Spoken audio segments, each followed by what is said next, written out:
સાહેબ, ઘણી બધી વ્યક્તિઓ આ જગતમાં એવી છે કે જેની પાસે ન ગણી શકાય એટલી સંપત્તિ છે. સાહેબ, સંપત્તિ બહુ જ હોય, પણ જો એટલી બધી સંપત્તિ પેદા કર્યા પછી પણ સુખની અનુભૂતિ ના થતી હોય, સંપત્તિ ખૂબ હોય અને તોય વ્યક્તિ ઉદાસ રહેતી હોય, તો સાહેબ એ સ્પષ્ટપણે બતાવે છે કે સાચું સુખ ત્યાં નહીં, સાચું સુખ પરિવારમાં છે. આ પારિવારિક સુખ અને એમાં ઊભા થતા પ્રશ્નો, એના સંદર્ભમાં આજે આપણે વાતો કરવી છે, કારણ કે સાચું સુખ ત્યાં રહેલું છે. મારે જે વાત કરવી છે તમને, માત્ર એક જ વાર્તા દ્વારા હું તમને વાત કરીશ. એક વાર્તા તમને યાદ રહે ને એટલે બધું આવી ગયું.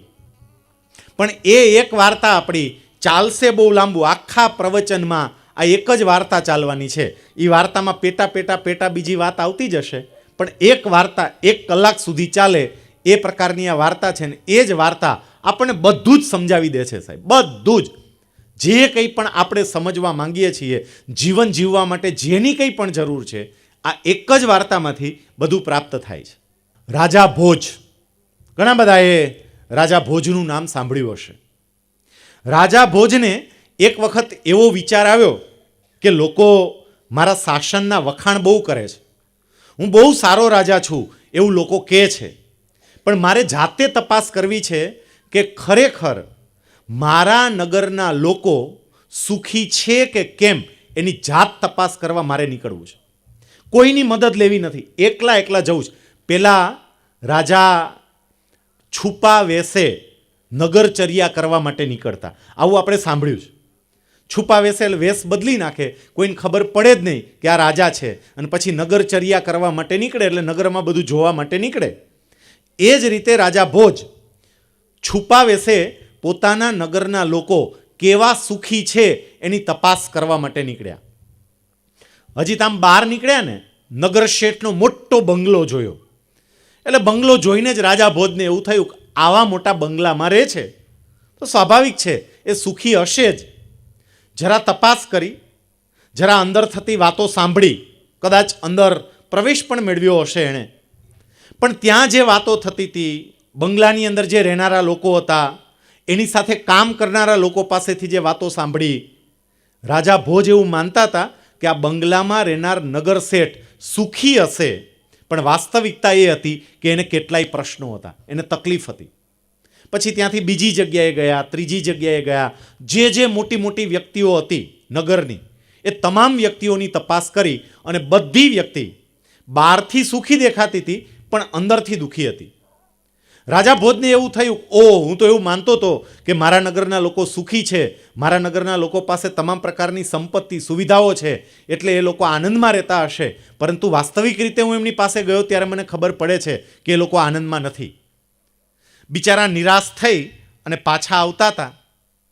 રસ્તામાં એક કઠિયારો, એનું ઘર આવ્યું, અને કઠિયારો ફળિયામાં લાકડા કાપતો હતો. પણ લાકડા કાપતી વખતે ભજન ગાતો જાય, ગીત ગાતો જાય અને લાકડા કાપતો જાય, એટલો આનંદમાં. રાજા ભોજના પગ થંભી ગયા. એમ જોવા મળ્યા ખરો, આટલો બધો આનંદમાં, આટલો બધો મોજમાં, આમ એટલો આનંદમાં હતો ને. ગીતો ગાય, લાકડા કાપે, એના ચહેરા ઉપર આમ રીતસર આનંદ છલકે.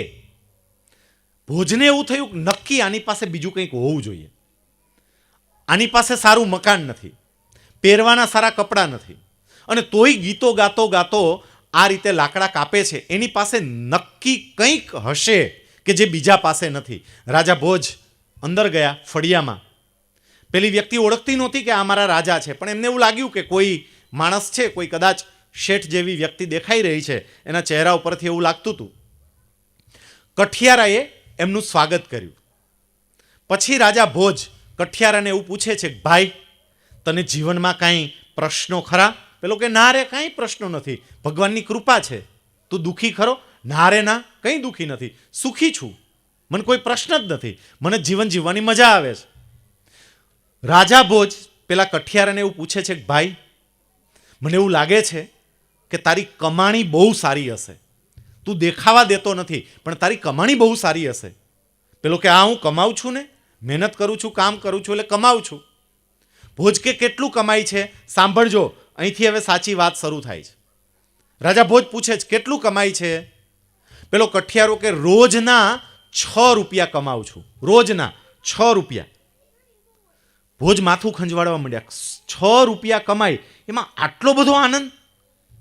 6 રૂપિયા મોટી રકમ નથી, બહુ નાની રકમ છે. આટલી નાની રકમમાં આવો આનંદ કેવી રીતે હોઈ શકે? એટલે એમણે પેલા કઠિયારાને પૂછ્યું કે એલા ખાલી 6 રૂપિયા રોજના કમાય, એમાં આટલો બધો આનંદ?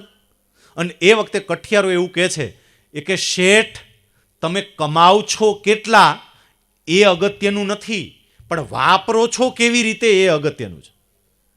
તો રાજા ભોજ વિચારમાં પડી ગયો કે પણ 6 રૂપિયામાં કે તે વાપરવાની પદ્ધતિ હોય? રોજના 6 રૂપિયા કમાય, એમાં કેવી રીતે વાપરવાનું? એની કોઈ પ્રક્રિયા પદ્ધતિ હોય કાંઈ? એમણે પૂછ્યું ભાઈ એટલું કે ને, તું રોજના 6 રૂપિયા કમાય છે, વાપરે છે કેવી રીતે?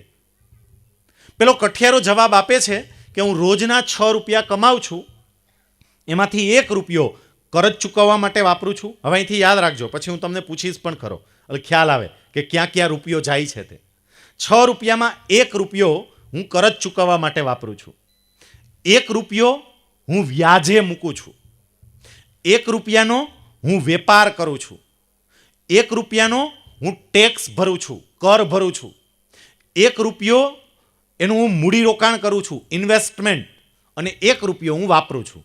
આવી રીતે મારા 6 રૂપિયા છે એ 6 રૂપિયાનો ઉપયોગ કરું છું.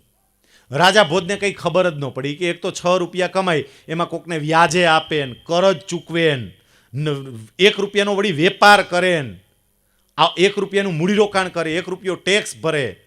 આવું કંઈ હોતા હશે કંઈ, એને કંઈ ખબર ના પડી. એમણે પેલા કઠિયારાને કહ્યું ભાઈ થોડી સ્પષ્ટતા કરીને સમજાવ ને, તું શું કહેવા માગે છે, મને કંઈ ખબર પડતી નથી. કઠિયારો હવે જવાબ આપે છે કે હું 1 રૂપિયો કરજ ચૂકવવા માટે વાપરું છું. 1 રૂપિયો કરજ ચૂકવવા માટે વાપરું છું એનો મતલબ એમ કે મારી જે કંઈ પણ કમાણી છે એ મારી કમાણીનો કેટલોક હિસ્સો હું મારા વડીલો માટે વાપરું છું, કારણ કે મારા માતા પિતા અને મારા વડીલો એનું મારા પર ઋણ છે, એ ઋણ ચૂકવવું એ મારી ફરજ છે. એટલે મારી કમાણીનો કેટલોક ભાગ મારા વડીલો માટે વાપરું છું, મારા માતા પિતા માટે વાપરું છું, મારા સમયનો કેટલોક ભાગ મારા વડીલો અને મારા માતા પિતા માટે વાપરું છું. સુખી થવાનો પહેલો ઉપાય, સુખી થવાનો પહેલો સિદ્ધાંત, માતા પિતા અને વડીલોને સુખી કરીએ તો સુખી થઈએ. સાહેબ, દુઃખ સાથે કહેવું છે કે કેટલીય જગ્યાએ વડીલોએ આપણા માટે જે કંઈ પણ સમર્પણ કર્યું હોય છે એ સમર્પણ ભૂલાઈ રહ્યું છે. જે વડીલોએ આપણા માટે પોતાનું બધું જ સર્વસ્વ આપી દીધું છે, સાહેબ આપણે વડીલોને ભૂલી રહ્યા છીએ, અને એને કારણે કેટલુંક દુઃખ આવી રહ્યું છે.